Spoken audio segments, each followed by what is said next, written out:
residential purchase agreement. Thank you for jumping on the call.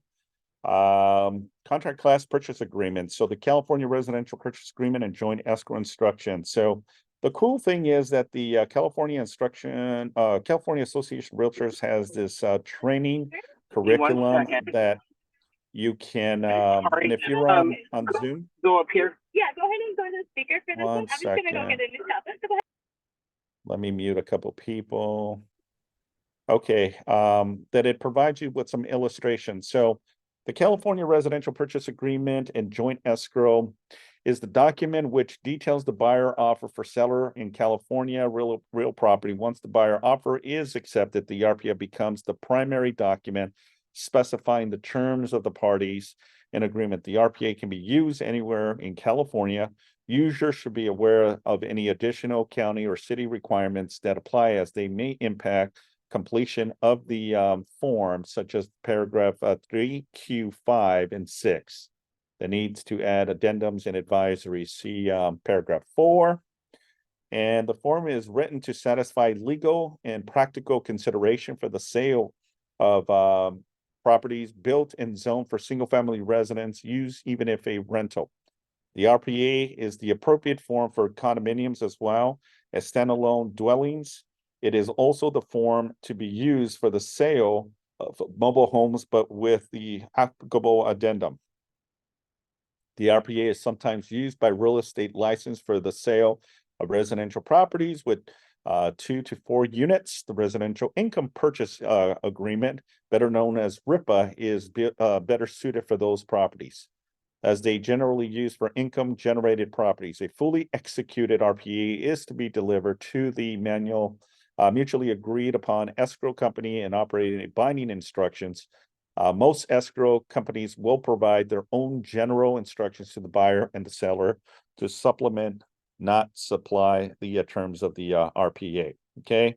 So data prepare, right? The blank line should be completed with the date is prepared by the real estate licensee. The purpose of this line is to make it easy to refer back to the RPA when inserted in the addendum, counteroffers, or any other forms into the transaction, since it is not possible to know that for sure that all time of preparation when the buyer and the seller will sign, if any and all, the date prepared in a more certain date for reference purpose, and the date signed on the date conducted in interest. So basically, this is the section here when you prepare the form, not when you get the offer accepted and when you have your client sign, but the date that you actually created the form. Okay, the next section talks about is paragraph 8.1. Here is where the entity of the buyers are revealed. All buyers should be named. If there is not enough room to write the names of all the buyers, then indicated in the additional buyer will be named in an addendum or be used the additional signature addendum, car form ASA. Paragraph 32, if one or more than buyer is an entity such as a corporation or LLC or a trustee or a trust, then the entity then the buyer that signs the party for the entity in this paragraph using a shortened version of the name of a trust or trust is acceptable, providing that the full name of the buyer and the legal authorization signer for the buyer is concluded.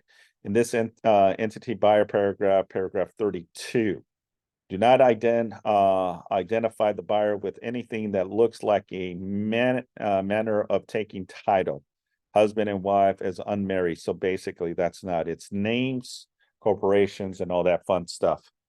All right, so section B, obviously you're going to put the subject property. Section CD, the terms of the purchase specified below. Okay, these are disclosures that is part of that, which is your AD, your agency disclosure. Okay. So with that is the D1, buyer and seller are referenced to as the parties. The RPA is an agreement between the buyer and the seller, not the brokers. Whether the representing buyer or seller or both, a broker is not responsible for the party's compliance with the terms of the RPA or the refusal or failure of either party to meet one or more of their contractual statutory responsibility. Brokers are referenced for purpose of confirming agencies.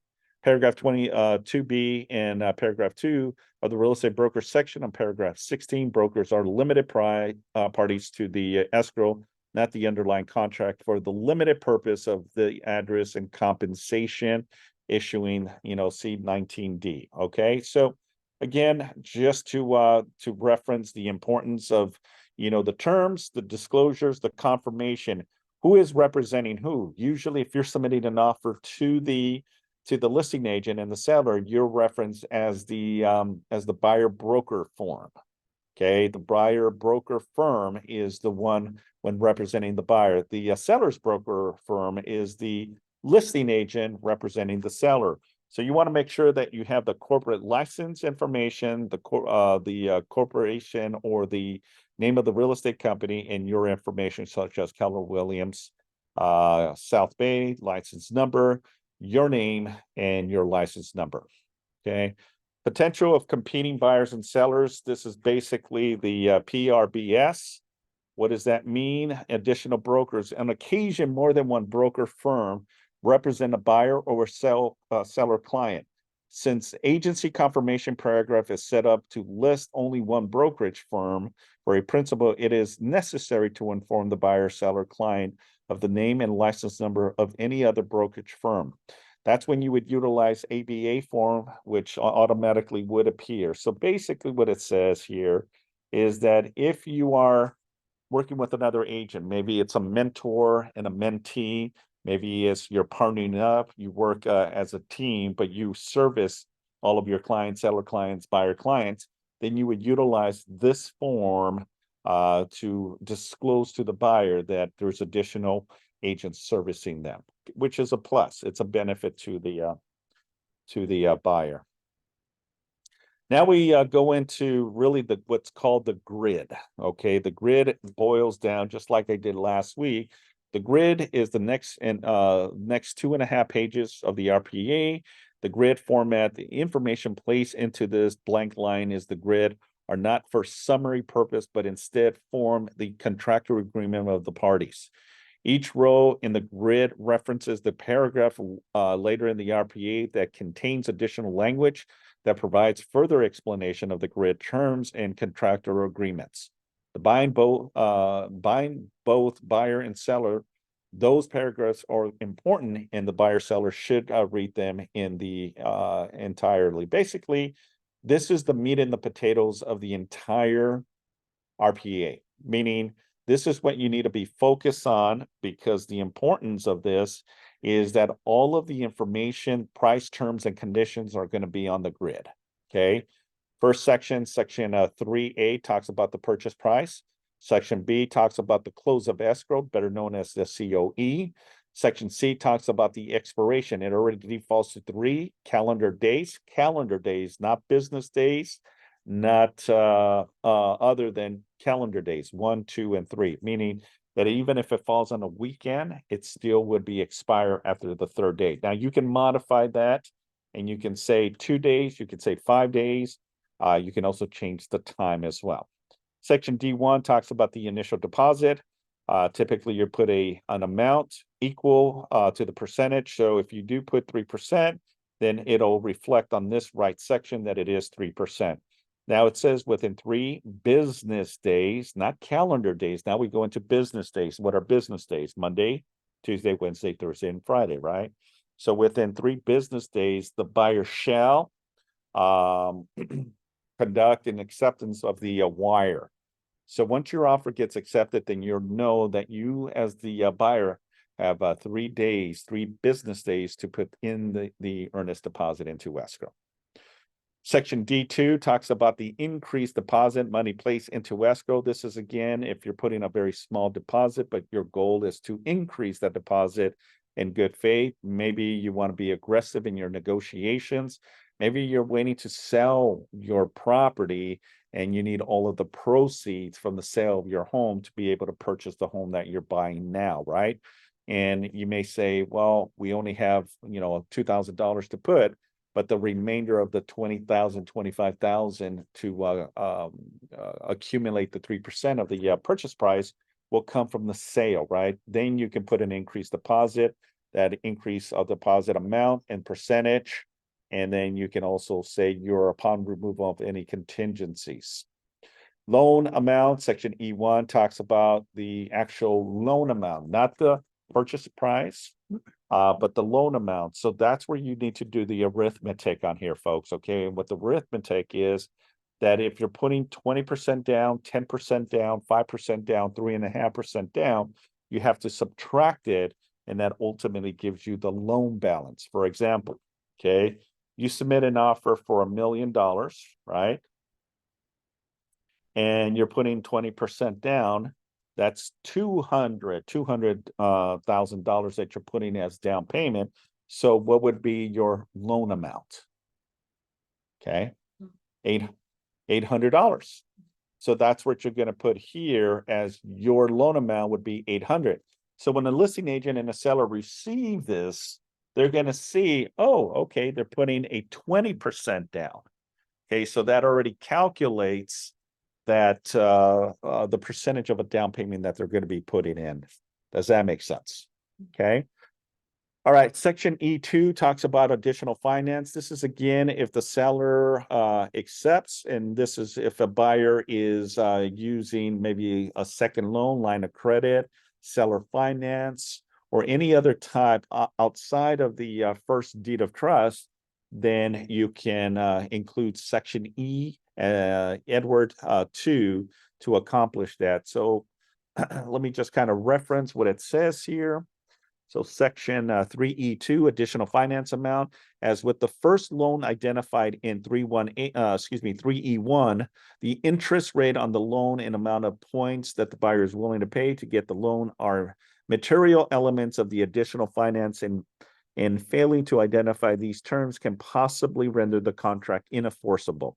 FHA and VA finance are only available for loans secured by a first lien, which is why there are no options to add those types of loans here. Again, if you're putting a substantial, maybe you're putting a cash deal, but you just don't have enough for the entire purchase, right? Let's say, for example, the seller's willing to sell you the home for $1 million, but you only have 800,000 cash, but you want this property. In this, instead of going a traditional way, you can say that, you know, the seller is willing to carry the note for 200, balloon payment for 5 years, interest only, and then eventually the buyer would refinance in the future. So that's where you would put the section E2, that information, and then you would check seller finance. Section 3 talks about the primary. Who is going to occupy it? Is this going to be your home of residence? Is it going to be a secondary, or is it going to be an investment? Okay, then you need to check the appropriate box. Balance of down payment. So when you calculate the purchase, the deposit, the loan amount, it's going to tell you the difference that you need to come into the table to close this deal. So if you put $1 million, you're putting 20%, and 20% is 200,000, you're financing 800,000, but you're only putting 10,000 as a deposit, then you would put in the remainder of the down payment, subtracting already the deposit that you have in place, and then the number below purchase price and the number that you're purchasing should match. If it doesn't match, then your arithmetic is off. Okay, any questions? All right, let's continue.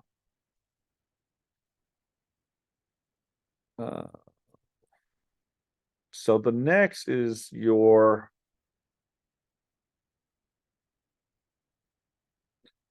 oops. Okay, we just lost it. RPA. So 1-4 here. So the next one talks about is the second part of the contract is the buyer stated finance. Seller is relying on buyer's representation of the type of finance specified, including but not limited to any applicable all cash amount of down payment or contingent or non-contingent loan. Seller has agreed to a specific closing date, purchase price, and to sell to the buyer. So basically what buyer state financing is this. Buyer states finance. Seller cannot stop the buyer from closing on a time at the purchase price, even if the buyer does not use financing method other than that specified in the RPA. If the buyer does not attempt to get the financials specified, but instead only seeks to obtain alternative financing, buyer may be in breach of contract for failing to try to get the finance specified in the agreement if the buyer fails to close on the time. So basically, what it says here, folks, is that if you're going cash as a cash offer, then, the seller accepted your offer for a cash offer. So you can't go after and say, oh, I changed my mind and we want to go finance, right?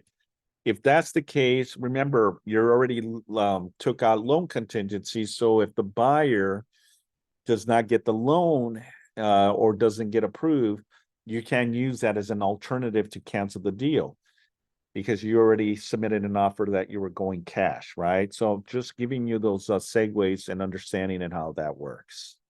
Closing and possession.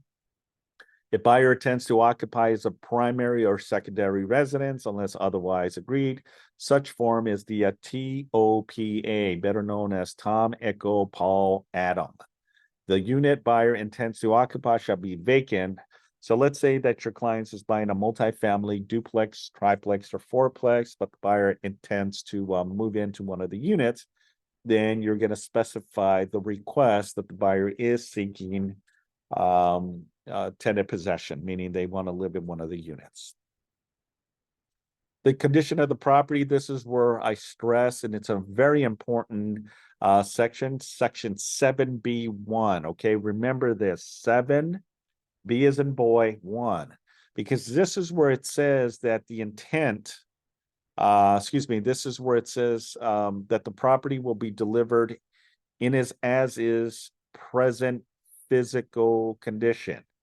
If you look where it says paragraph 1, unless otherwise agreed, the property shall be delivered as is in its present physical condition as of the date of acceptance. So I want you to understand one thing, that all properties are considered sold as is, meaning that the seller does not have to entertain any requests or repairs, any price reduction, or any credit.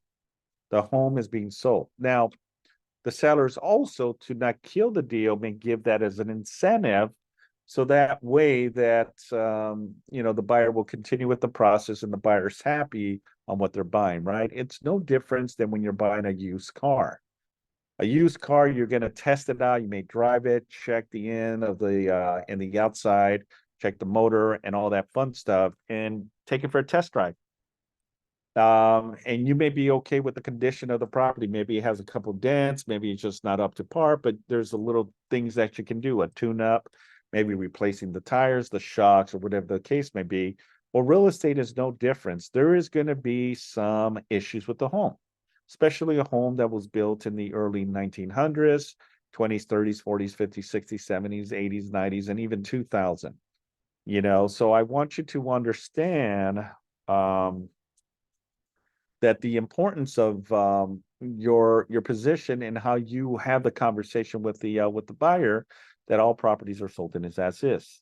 Okay, we can ask for a request of repairs, but there's no guarantee that we're going to get that and get it honored by the seller.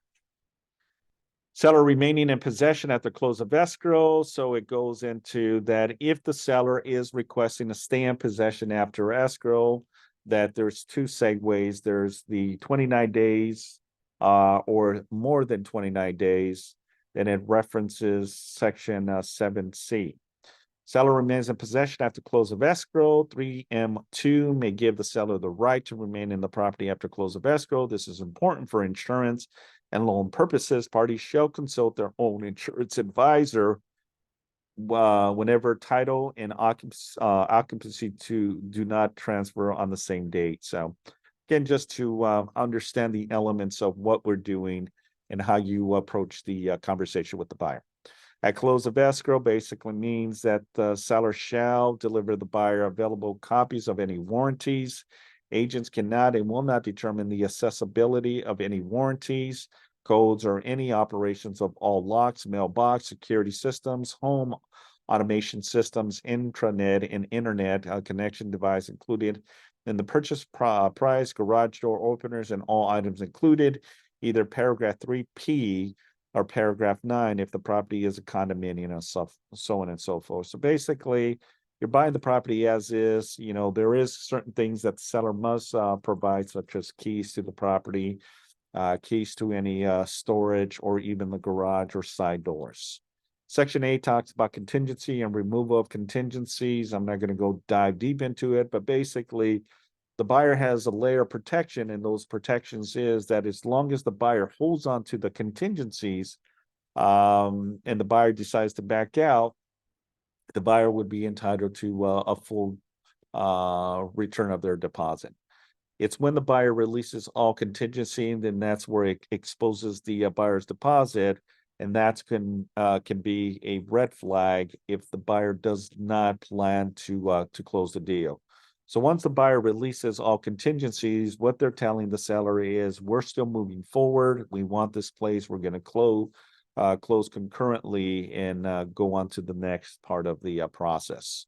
So you got to understand the elements of what loan, physical inspection, appraisal, and seller disclosures are part of the contingency removal of the offer. Section 7, 1, 2, 3, 4, and 5 talk about no loan contingency. If the loan contingency is checked in paragraph 3L1, obtained in loan specified is not a contingency of this agreement. If buyer does not obtain the loan specified and the result is unable to purchase the property, seller may be still entitled to buyer's deposit.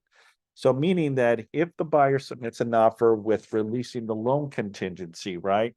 Let's just say, theoretically speaking, if they do release the loan contingency, then you have to understand that the buyer cannot come back and say, well, I couldn't get the loan approval, right? Couldn't get the loan approval, so therefore I'm going to cancel. If the buyer released that as part of the condition and the buyer does not get the appropriate funding for a loan, then unfortunately the seller has recourses of a breach of contract that the buyer could not perform.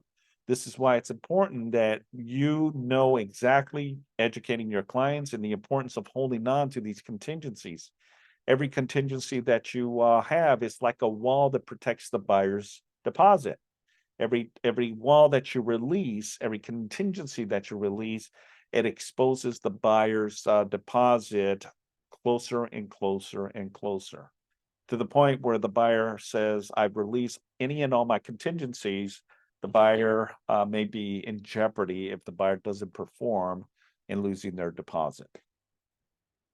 It also goes with an appraisal, okay? And if you're doing a non-appraisal contingency, I want you to make sure that you understand the elements of it, because if you're getting a traditional loan and the property does not appraise, that can be a problem. And I want you to make sure that you understand every element. When the buyer does intend to release the appraisal contingency, the buyer would be responsible for the difference. Okay, so let's say, for example, you submit an offer for $900,000, but the property's evaluation comes in at $875. There's a $25,000 discrepancy, right? The $900 that the buyer submitted and the $875 that the appraisal came in. The buyer, if they release the appraisal contingency, would have to come in with the difference. Okay, but if the buyer didn't release the contingency, then they're safe and secure. Then ultimately they do not have to pursue. Three things can happen. Buyer can negotiate for the appraised value. The buyer can come in with the difference, or the buyer can back out of the deal. And all of them are perfectly fine. No appraisal contingency means, as it says, if you release the appraisal contingency, buyer may not use that loan contingency as specified. So if you release the appraisal contingency but hold on to your loan, you're still jeopardizing your client's position, because the buyer cannot use, well, I don't qualify because my loan contingency specifies that I need to get this property evaluated. I don't have the means. The buyer would be in breach. And then the seller might be entitled to the buyer's deposit, so be very, very careful. Okay. The next is investigation of property. This agreement is the specified paragraph contingent upon buyer's acceptance of the condition and any other matter affecting the property and review of seller documents. So buyers have the right under paragraph 14 to preview the seller's provided documents and cancel. So basically what it states here is that, the buyer has the right to do their due diligence. Any and all regarding this paragraph will relate to section 14A and 14B. 14A talks about contingencies and the contingency of physical inspection removal. So I want to stress the importance that the buyer can at that point in time, once they receive seller disclosures, the buyer is not happy with the disclosures, the buyer has the right to cancel. Okay, so that's what it's referencing to. Any questions regarding this paragraph? Okay, so let's go on to the next one.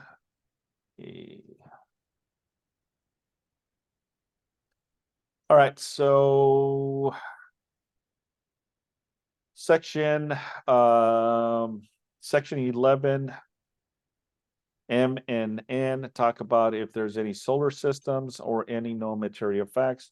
Seller within the time specified under paragraph 3 and 1 disclose any material facts and defects affecting the properties, including but not limited to known insurance claims within the past 5 years. So this is something that I encourage and make sure that everyone understand. If you're representing the seller, you have to talk to the seller is, have you submitted any claims to the insurance? And those claims can be as small as big. House got on fire. House got flooded. House needed a roof because there was a leak. Our pets bit the mailman, right? Or the mail woman, right? The mail carrier, I should say. These are claims against the property. Someone gets hurt, someone damages your property, you call the insurance. It is a claim. So what this emphasizes is the buyer has every right to ask the seller for any known issues regarding material fact. For example, if a neighbor parties every Saturday, Friday, Saturdays, right? And it's been a consistent thing for the last year, 2 years, or 3 years, would that be considered material fact? The answer is yeah. Because a buyer would not move in if they work the nights and sleep during the day. It may be an issue. The buyer wouldn't have bought in this place if they would have known that the neighbors have parties every Friday and Saturday. So part of the segue is if the seller knows of these material facts, it must be disclosed. Okay. Section 12 talks about buyer investigation and property matters affecting the property. Again, just to emphasize the importance of the material facts. It's the same component and it just really illustrates. But one thing that I really like about this section is section E as in Edward. Buyer indemnifies and sellers protect for entering into the property, but buyers shall, one, keep the property free and clear of any liens, claims, demands, damages, and costs. Buyer shall carry or buyer shall require any acting on buyer's behalf to carry policies of liability, workers' compensation, and other applicable insurance defending and protecting the sellers from liability from any issues, person or property incurring during the buyer's investigation. 13 talks about title investing, right? How is the buyer going to take title? It also talks about the seller within 7 days after request, escrow is giving the necessary information to clear title. Section 13E talks about if buyer is legally entity and the property purchase price is at least 300,000 and the purchase price is made without a bank loan or similar form of external financing, the targeted order GTO used by the Financial Crime Enforcement and the U.S. Department of Treasury requires the compliance to collect and report certain information about the buyers depending on where the buyer is located, and buyer agrees to cooperate with the title company efforts to comply with the GTO. Okay. All right, let's go on to the next.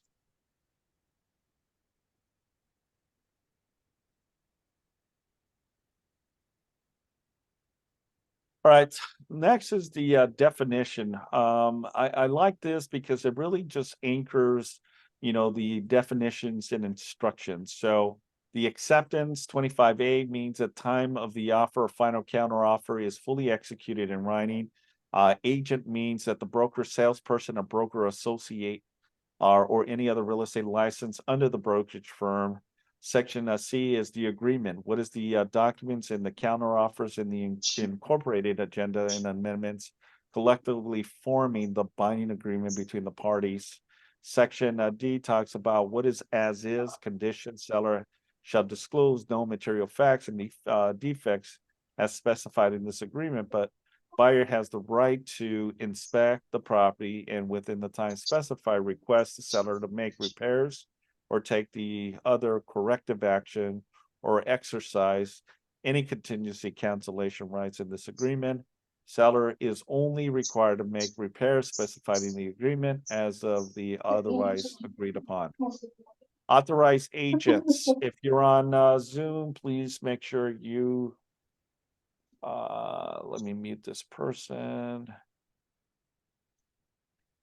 As is, and then authorized agent mean any individual real estate license specified in the real estate broker section.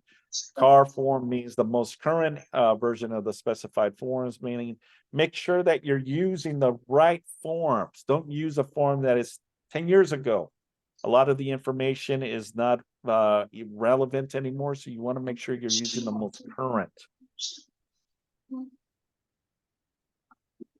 most current information. 1 second. Someone keeps unmuting themselves, so please make sure that you mute yourself. Okay, next is close of escrow, better known as COE, means that the date granted or any evidence of transfer of title. Copies means any copies of any of it, including photographs, faxes, and electronics. Counting days is done. So this is another important one because the counting days, as otherwise agreed, is the first day after an event is the first full calendar day. So for example, your offer gets accepted today. Today would be considered 0 days of a 30-day escrow. Tomorrow would be 1 of 30 days. Release of contingencies, right? If the contingency is 17 days, contingency after acceptance, it would be 0 days today, and tomorrow is 1 day of 17 days to release a contingency. Now, the contingency removal goes as this.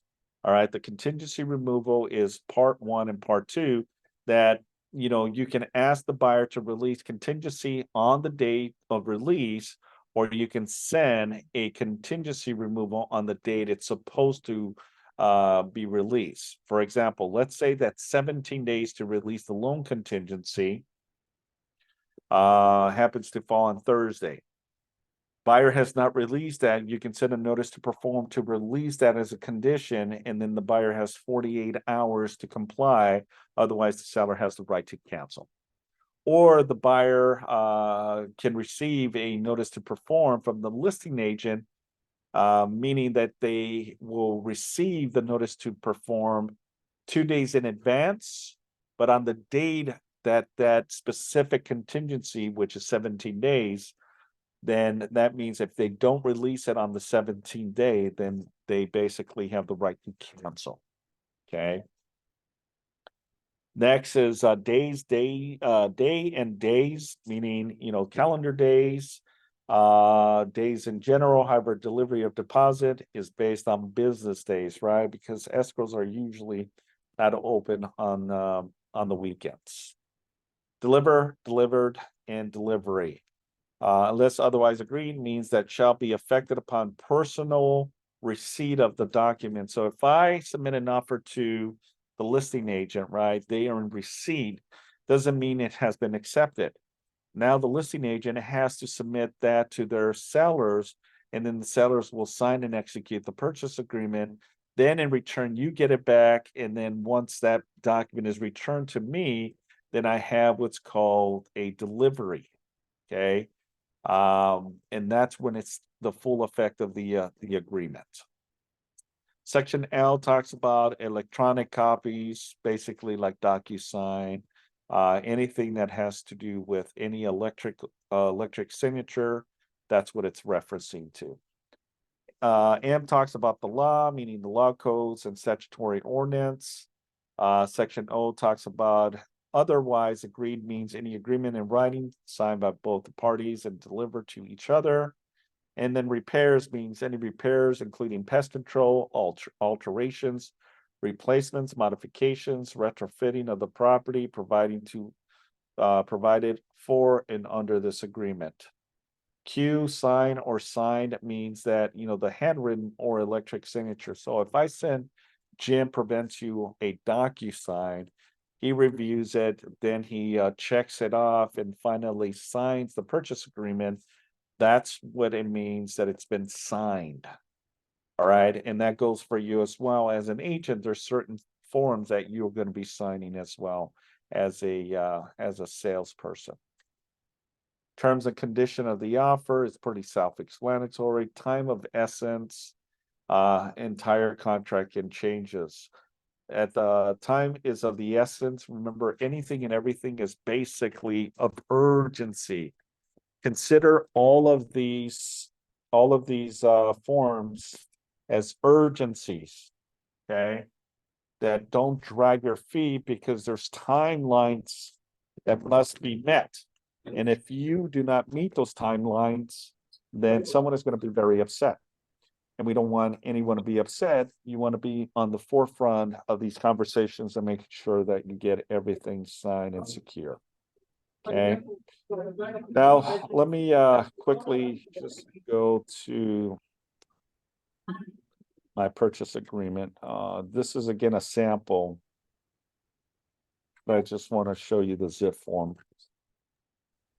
Okay, we'll go later.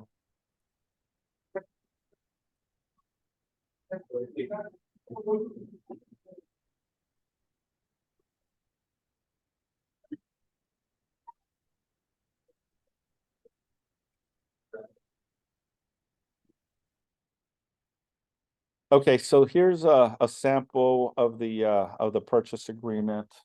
You have your disclosure agency, better known as Form AD. Then you have your fair housing and discrimination advisory.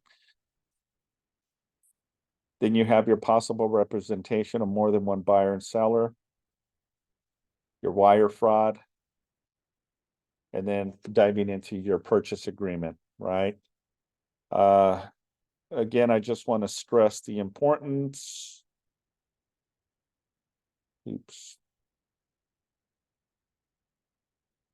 Name of your buyer, address, city, and county.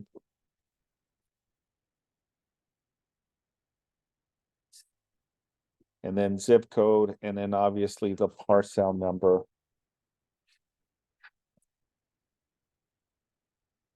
As an illustration. You cannot see you can't see the contract. All right, let me back again. Screen share. Okay, hopefully this works now.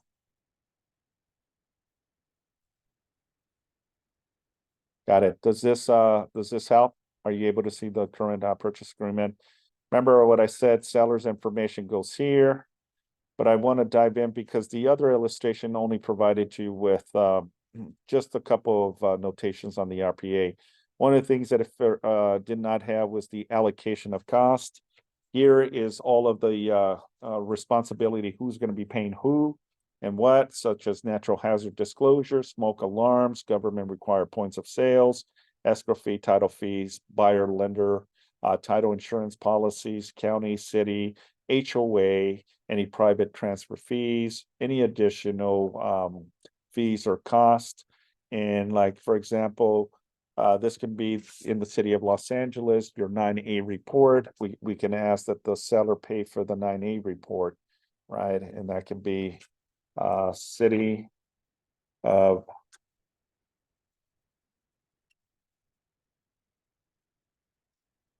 9A report, right? And we're asking for the seller to pay for it. Home warranties, who is issuing any additional terms? Here is if there's any specific things that the buyer is requesting. Maybe there's furniture, maybe there's something there that they want to keep. For example, if there's a spa, right? We're probably gonna presume that the jacuzzi or the spa is going to stay with the property, but we don't know that. We want to reinforce it. We're going to say that the buyer is requesting that the jacuzzi be will stay with the property. You would put other terms in here. A pool table, a gaming section, whatever the case may be, or something that you think may be removed by the seller, but the buyer wants it as part of the offer, then you want to stress and emphasize there. Property addendums and advisories, again, I'm not going to go deep into it. And again, the more you read this form, the better you understand. Here's that as is provision that all properties are sold in as is condition. Contingency and removal of contingencies, again, the importance of securing, but throughout the process, the buyer has to do the right thing if they want to continue, because if they don't, then the notice to perform, and then the seller has the right to cancel. Okay. Items included or excluded, what is the buyer requesting? What do you think should be stated in or stay in the property? Here are some of the existing items for sale. Anything that's related to lease or liens against the property, such as solar panels. It can be a water softener. It can be a camera surveillance, stuff of that nature. You want to make sure that you emphasize what's staying, what is responsible for me to take over. Is there a lease month to month, or it's already paid for? So that way you don't have any issues during the process. And now the buyers are coming to you saying, hey, I didn't know that that was not taken care of. I thought the seller was going to take care of that bill. Allocation of costs, we talked a little bit. Home warranties, the importance of home warranties. Lead-based disclosures, again, if the home was built 1978 or earlier, then it might have potential lead base, or the disclosures. Now we go into all of the disclosures, waiver of prohibits, return of signed copies, withholding of tax, Megan's Law. If the consumer has any issues regarding, is there any sex offenders, then you can relate this information, that they can go to the meganslaw.ca.gov, and they can see if there is any sex offenders whatsoever. Notice of regarding of gas, it's just disclosures. Buyer investigation, that the buyer has the right to do any and all investigation. How they're vesting, they have to let the escrow company know how they're vesting. Seller within 7 days after request, give the escrow holder the necessary information to clear title. This is a good and important paragraph, 14B. 14B is probably the most used paragraph in contingency of removal. So if your buyers need to cancel because they just don't like the property or the condition of the property, they can use 14B as in boy as a cancellation provision. So all you have to do is just put under the paragraph, the reason for the buyer's canceling is paragraph 14B. 14B talks about the buyer review of documents, repair requests, contingency removal, or cancellation. So it goes into 4 paragraphs, okay? And this is something that you must read, and read, okay? Because a lot of your answers to your buyer's questions is right here in this provision 14B. I'm going to dive deep real quick into what this means. Buyer review of documents. Buyer has the time specified in paragraph 3 to 1. Perform buyer investigations, review all disclosures, reports, lease documents to ensure that the buyer is completely satisfied, right? Any other applicable information which buyer receives from seller, approve or matter affecting the property, and 2, deliver to seller signed copies of the statutory and other disclosed delivery by the sellers in accordance with paragraph 11. Buyer may, within the time specified in paragraph 3L3, which is the default of 17 days, request that the seller make a repairs or take any other actions regarding the property. Form RR, request of repairs, Seller has no obligation to agree to or respond to the buyer's request, Form RR, in the seller's RRRR, which is the seller's response to the buyer's request. If seller does not agree or does not respond, buyer is not contractually entitled to have the repairs or otherwise request. Remember what I said earlier, properties are sold in as is condition. Buyer shall, by the end of the time specified under paragraph 3L, deliver to seller a removal of the applicable contingencies or cancel this agreement. And if you are going to cancel, then you can use the contingency removal of buyer or the cancellation of contract, which is CC, cancellation of contract. However, if any reports, disclosures, information for which seller is responsible to give, other than those in paragraph 11A or 11B, it's not delivered within the time specified in paragraph 3N1, then the buyer has an additional 5 days after delivery, meaning that if the seller at the end provides you with an additional disclosures, then the buyer has their time to do investigations and determine, and they have an additional 5 days. What that means is that even if the buyer releases the contingency and now the seller says, oh, by the way, I forgot to tell you, there's a cemetery in my backyard that I forgot to disclose. It's a pet cemetery. I probably have about 15 cats and dogs back there that I totally forgot that there is a pet cemetery in my backyard. Well, if the seller forgot to disclose that as part of the TDS, SBQ, or seller disclosure, and now 22 days in, they realize, oh, shoot, I forgot to say that there is a pet cemetery that we have birds, cats, dogs buried in the 30, 40 years that I've lived here. I think that's important. That's a material fact because people will probably not want to live if there's some type of cemetery, right? And thank goodness it's animals, not human beings, right? Not like the poacher guys segue, but in all essence and respect, if that comes to you after you release the contingency, then the buyer has an additional 5 days to review. And if the buyer says, you know what, I don't feel comfortable buying a house that there's a pet cemetery back there, and I'm using that as an illustration, right? Usually far and few from that, but I'm just using for the purpose of the class today, the buyer can back out and the buyer can retain their deposit because the buyer wouldn't have bought this property knowing that in the beginning, right? So the buyer has an additional 5 days to do their due diligence and decide to cancel or move forward. Okay. Yes, sir. Well, Yeah. They found A cemetery. Some, I think, because of the Metrolink trying to go in through Redondo, Lawndale into Torrance, they were trying to get the blue line, the green line, or the red line in, but they protested because the train actually goes into the residential area between Inglewood and Artesia. So the cemetery that they're talking about is literally between 170 and 173rd or 4th Street by the train tracks on one of the properties. Back in the 50s, there's an actual cemetery. And now because of that, they're saying that that is preserved, that the Metrolink cannot expand there. And that's probably why they're not going to continue with that.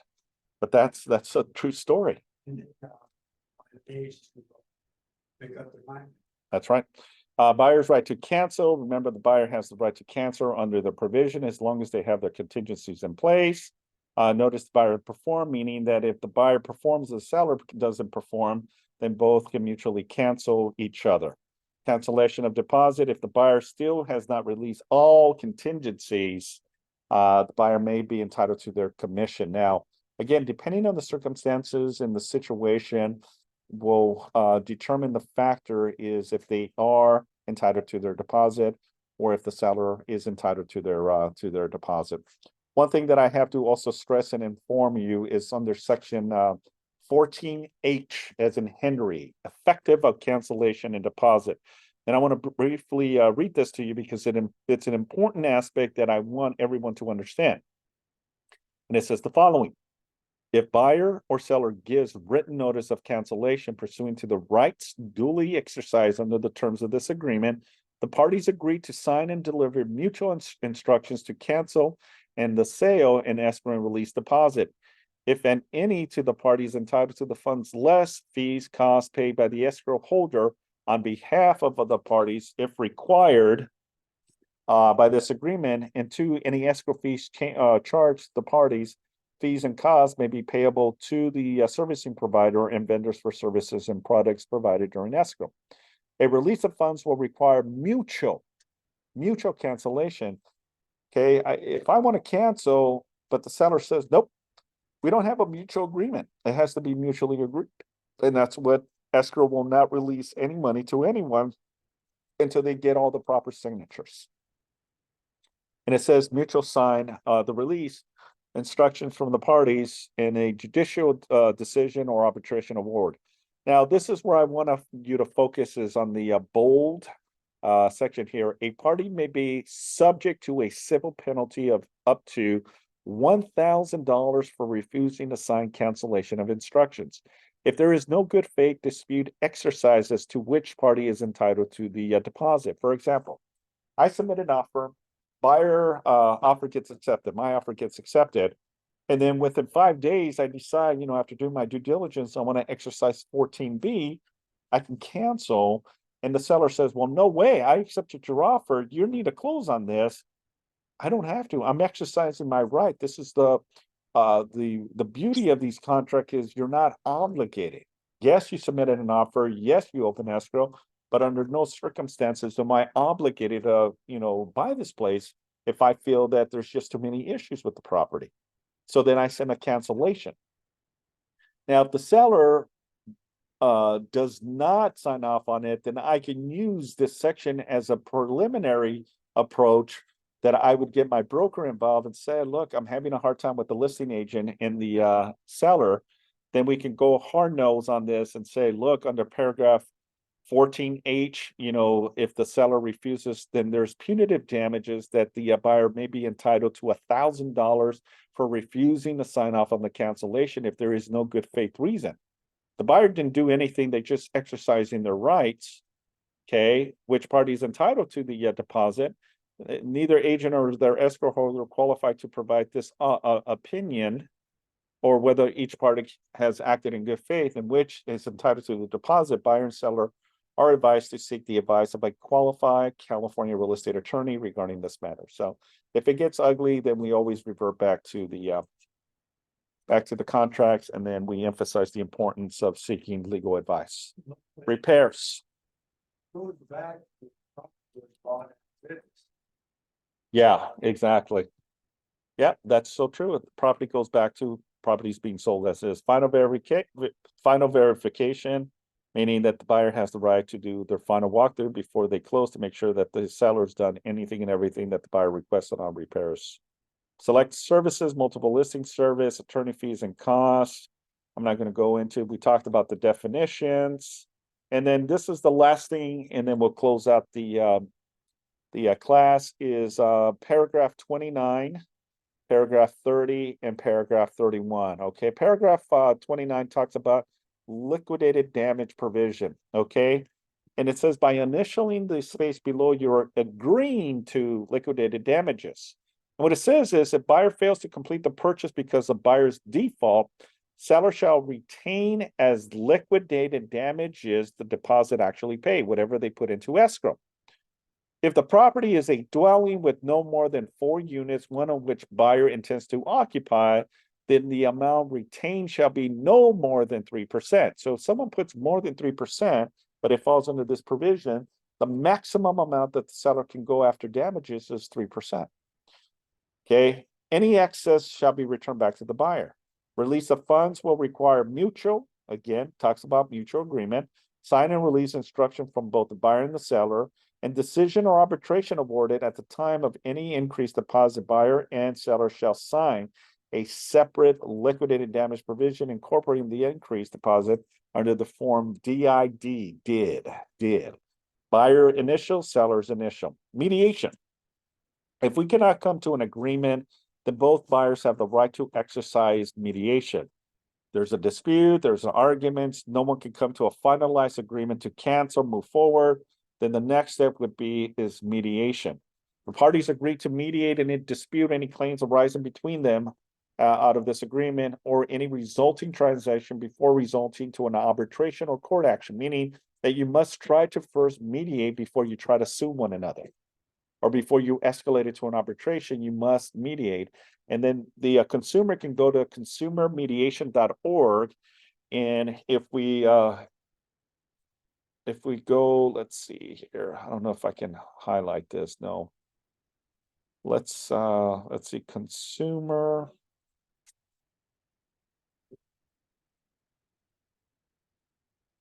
One second, I was gonna.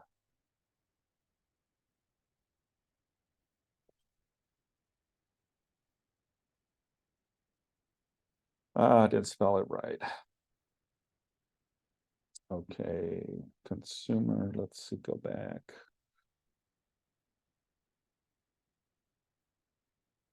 Consumer mediation. Okay, let's try again. I spelled it wrong.